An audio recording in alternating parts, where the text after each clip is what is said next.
আসসালামু আলাইকুম গাইজ, আজকে আমি একটা ডালিয়া গাছ লাগাবো। চলুন আপনাদেরকে দেখাই ডালিয়া গাছটা কি করে লাগাতে হবে।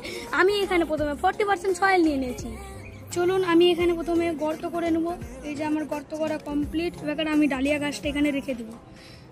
আপনাদেরকে পুরো ভিডিওটাই দেখাচ্ছি, কোনো কাট করব না এখানে। চলুন আমি সাইড থেকে আরও হালকা মাটি দিয়ে দেবো। এটা আমার ডালিয়া গাছ, আমার মাটি দেওয়া কমপ্লিট। দেখুন আমি এখন সাইড থেকে হালকা করে শিখে দেব। আপনাদেরকে 1 মাস পরের আমি আপডেট দেখাবো। চলুন এখন আমি জল দিয়ে নিব। আমি এখন হালকা করে জল দিয়ে নেব। চলুন আসসালামু আলাইকুম গাইজ, আমার চ্যানেলটিকে সাবস্ক্রাইব করে দিবেন এবং বেল আইকন টিপে দিবেন।